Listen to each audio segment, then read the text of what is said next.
Hello guys, we're gonna continue with the last example in this chapter 15, and we're gonna start a new chapter right now.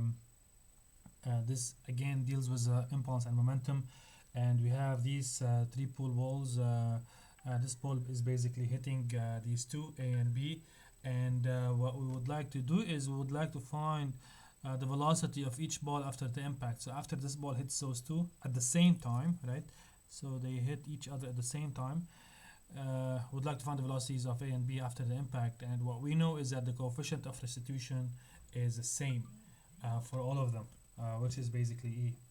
All right. So how are we gonna do this problem? So just like what I said earlier, basically what we'll do is basically we are going to apply the concept of impulse and momentum. And how about on this ball? What does the first ball C sees? Right. So C, right, is initially going with a momentum. Well, all of them has the same mass, right? Usually this guy has a bigger mass. The same time domains have the same mass, right? So all the balls basically have the same mass. So this guy is traveling with this momentum, and when it has an impact, basically it's gonna get the impact with both of them, right? And what is the angle that this is going to be, right? So we're gonna have FDT on this end, and I will also have FDT like this, right? And what we know, C remains at rest after the collision. So after the collision, basically C is gonna be like this, right? So MV is gonna be equal to FDT, all right? Okay. Now, how about the angles? This angle and this angle. Well, we know this guy is equal to R, R, R, R, R, R. So this is a triangle basically with equal sides, right? So if this side is equal to this side is equal to this side, then the angle here is gonna be equal to 180/3. So this whole thing is 60 degree, then this angle is 30 degree, right? Half the angle is basically 30 degrees, and that angle is 30 degree. So this angle is 30, and then likewise again this guy is 30. How about the impulses that are applied on ball A and then B? So this FDT basically is gonna, so ball A and B are initially at rest. So this is A, and A will simply see this FDT, which is at 30 degrees, right? And then ball A is gonna be going with some velocity, right?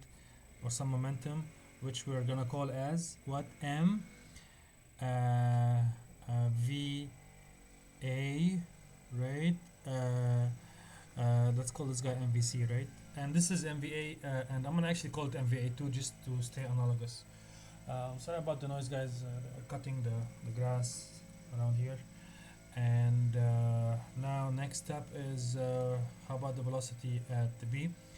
So well, we know the velocity of A is going to be in the same direction as FDT because this is only impulse, and then the same thing for B. Basically, you're going to have this FDT on B, and then now ball B is going to be going with this MVB2. Okay, so how do we find this velocity VA and then VB?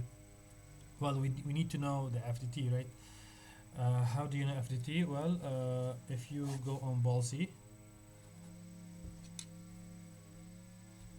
so you can consider ball C first, and we sum the impulses in the right direction, and you're gonna get MVC is going to be equal, or yeah, well, this is on the first figure, right? So MVC minus, right, minus 2 FDT times cosine 30 degree, and that is guy is equal to 0.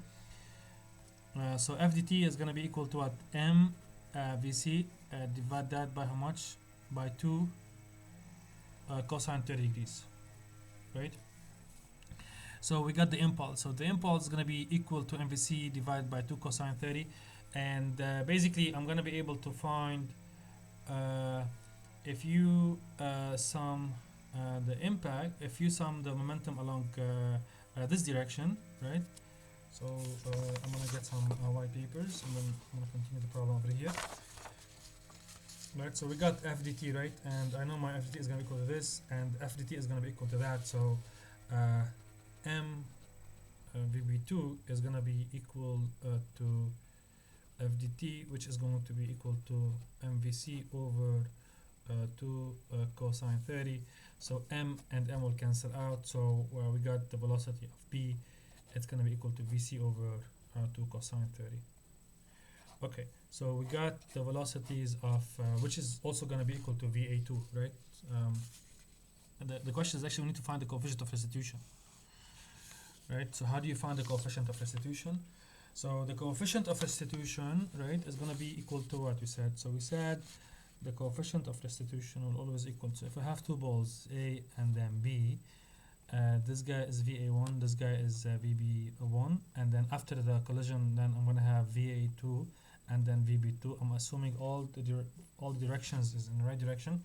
In that case, the coefficient of restitution will always be equal to what? VB2 minus VA2 divided by VA1 minus VB1, right?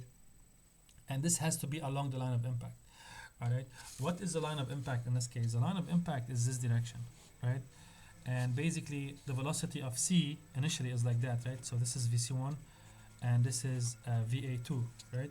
So basically I have to project this VC1 on the line of action, right? Line of action or line of impact or whatever that you would like to call it, right? So the line of action is the line along which you have FDT, right? So this is your line of action, which we described in class. So if you try to apply this equation of the coefficient of restitution along here, basically VC1 has to be multiplied by cosine 30, right? So this is for VB2 and V1. In our case, the coefficient of restitution is going to be equal to what? So VB2 is the ball that was hit, VA is the ball that is hitting. So VB2 in our case is going to be equal to what? VA2, right? So this is a velocity of the ball that is being hit. VA is the ball that is hitting, so minus VA2, right? So in our case, VA2 is the velocity of the ball that is hitting, which is VC, and that is 0, right? Because ball C basically remains at rest. Divide that by VA1 minus VB1. So we know in our case, what is VA1? VA1 is basically VC1. VC1, and then we have to multiply this guy by how much? By cosine of 30, right? Because you have to project this guy along the line of action. Alright, and this guy minus VB1 is the velocity of the ball that is being hit before the impact, so that is 0.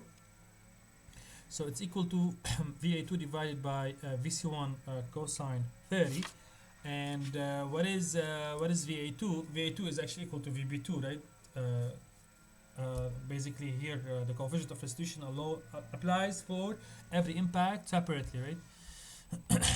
So that is going to be equal to how much? VA2 is going to be equal to VC, which is here VC1. VC1 divided by VC1 2 cosine 30 degree times cosine 30 degrees. VC1 and VC1 will cancel out, so it's going to be equal to 1 divided by 2 cosine 30 degrees squared.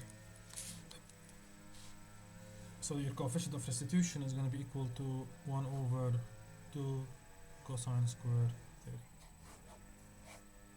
Okay guys, so this is how you approach these problems, right? Just remember how the coefficient of restitution is applied. It is always along the line of impact, right? So you should always apply this along the line of impact. Alright guys, so that is it for this problem.